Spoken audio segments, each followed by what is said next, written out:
Assalamualaikum warahmatullahi wabarakatuh. Di pertemuan kali ini kita melanjutkan bagaimana cara membuat database ya, dengan Excel ya. Di minggu lalu kita sudah berhasil membuat database dari tampilan data seperti ini ya, dimana kita sudah menyimpannya di database dengan nama DB. Oke, kita selanjutnya akan memanggil database ini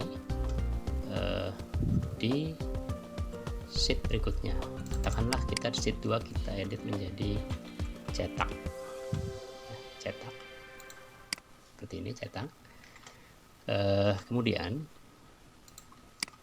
cara memanggil database dengan form, tentu saja kalau di sheet cetak ini tampilannya sesuai dengan selera Anda, keinginan Anda seperti apa tampilnya.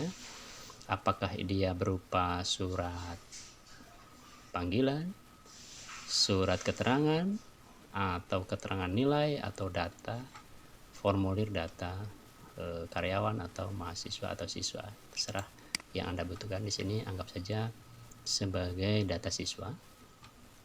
Melanjutkan contoh yang sudah kita buat sebelumnya ya. Kita copy judul ini, kita copy, kemudian kita arahkan ke cetak, letakkan di tempat yang sesuai Anda inginkan. Saya kasih contoh di sini di kolom A1. Kita pilihnya adalah paste value. Ya, maaf. Paste spesial. Ya, paste spesial. Sini ya. Saya ulang lagi. A1, kemudian pilih paste spesial. Pilihnya value. Tujuannya adalah untuk mengcopy hanya isi dari sel itu sendiri, sementara formatnya tidak. Artinya kalau kita pilih value, maka sel yang diformat di tempat asalnya tidak ikut, tidak ada border, tidak ada warna ya. Di value hanya isi dari sel itu sendiri. Kemudian kita pilih transpose. Fungsinya adalah untuk menampilkan hasil copy paste itu berlawanan dengan aslinya. Maksudnya, jika kita mengcopy horizontal, jika dipaste hasilnya adalah vertikal atau sebaliknya. Oke, kita pilih transpose, kita pilih OK, maka tampilnya seperti ini ya. Padahal aslinya horizontal, tapi kita paste value transpose jadi vertikal. Itu yang dimaksud dengan transpose. Oke. Kemudian untuk primary key, karena di sini contohnya primary key adalah angka 1, 2, 3, 4, 5. Ya, ini bisa diganti, terserah Anda. Apakah primary key-nya adalah NIPD, maka Anda akan memanggilnya dengan NIPD. Ini contoh dengan angka 1, 2, 3 dan seterusnya. Oke, maka letaknya di sini angka 1. Oke. Nanti jika di sini ada angka 1, maka database yang dipanggil adalah database dengan nama Ahmad Fakhrul Roji ya. NIPD-nya sekian, jenis kelaminnya laki-laki, nisennya ini, tempat lahirnya di sini, sesuai dengan urutannya di sini. Kemudian jika tombol ini dirubah menjadi angka berikutnya, maka data yang tampil juga adalah data yang sesuai dengan yang dipanggil. Sebagaimana di pertemuan pertama, kita sudah mengaktifkan developer di sini. Ya. Jika sudah tampil, kita akan mudah mendapatkan tombol. Jika belum, silakan aktifkan. Silakan lihat lagi video bagaimana cara mengaktifkan makro. Ya. Di sini ada insert, pilih spin button. Ya, spin button, letakkan di sembarang. Nanti juga akan kita sesuaikan posisinya di mana. Untuk sementara diletakkan dulu sembarang. Kemudian kita klik kanan, format control, minimum value-nya 1 ya, karena ini angkanya diawali dengan 1 ya. Kalau yang dengan name atau nisen, abaikan, boleh 0 ya. Kemudian maximum value ini maksudnya adalah data yang dipanggil sebatas 30.000 data.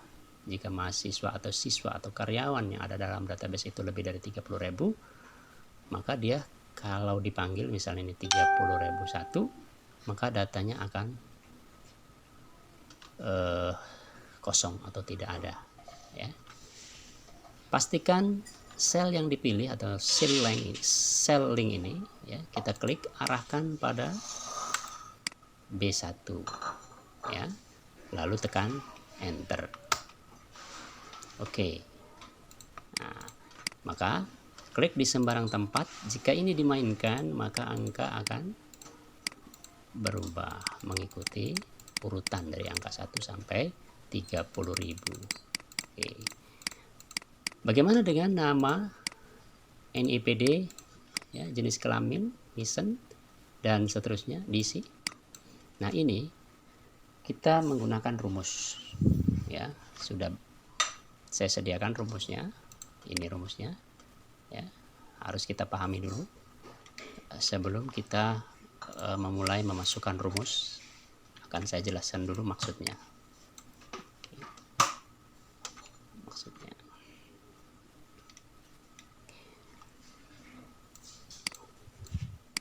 Nah, ini maksudnya. If A1, ya, tanda kutip 2, titik koma, tanda kutip 2, titik koma, VLOOKUP A1 DB 20, ya. Saya jelaskan dulu di sini. Nah, kita meletakkan angka di B1. Maka ini bukan lagi A1, menjadi B1. Ya. Karena ini adalah jika sel B1 kosong, maka kosongkan. Maksudnya begitu, ya. Jika sel B1 kosong, maka kosongkan. Ini contohnya A1, berarti posisinya ada di sini, ya. Sini posisinya. Karena kita menggunakan referensinya di B1, maka kita rubah A1 ini menjadi B1. Maka penjabarannya, jika B1 kosong, maka kosongkan. Jika ada isinya di B1, maka panggillah DB ini adalah nama database. Panggillah database. Nah, database. Kita kan punya DB. Nama filenya DB. Jadi kalau nama filenya data, maka kita ganti dengan data. Sehubungan kita menyimpannya dengan nama DB, maka kita panggilnya dengan DB. Itu, ya. Kita sudah paham, yang merah ini adalah sel referensi, ya, sel referensi. Sementara yang hijau ini adalah nama database kita. Kebetulan nama database kita juga sama, yaitu DB. Sedangkan untuk yang dua di belakang ini adalah kolom, ya. Karena nama itu adanya di kolom 2, ini kolom 2, 3, 4, 5, 6, 7. Maka kita kalau memanggil nama, panggillah dengan angka 2. Jika memanggil NIPD, maka kolom 3. Sampai di sini bisa dipahami. Nah, sedangkan ini adalah rumus untuk menghilangkan error. Kita coba di sini. Sama dengan if, ya, arahkan saja di sini, ya. Maka sini B1. Nah, ini A1 berarti di sini kita prakteknya di B1 sama dengan, ya, sama dengan tanda kutip 2, tentu saja dengan tekan spasi, ya. Cukup 2 kali, bukan berarti 1 sampai 4 kali, tapi cukup 2 kali. Kemudian titik koma, beri lagi titik koma lagi, VLOOKUP, ya, VLOOKUP B1 titik koma DB, ya, nongol kan database milik kita. Kemudian titik koma angka 2, yaitu kolom yang kita panggil, titik koma 0 ya, tutup kurung, titik koma, tutup kurung, tekan enter ya, tekan enter. Atau tidak perlu menggunakan ini, tekan enter, tekan enter, karena tadinya menggunakan yes, maka akan tampil seperti ini ya. Saya ulangi rumusnya supaya tidak bingung. Saya letakkan di sini.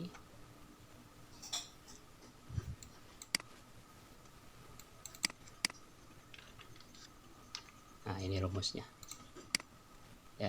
Ini saya buang dulu biar tidak bingung ya. Ini rumusnya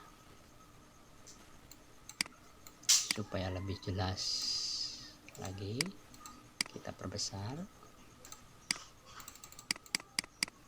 Nah, ini warna merah,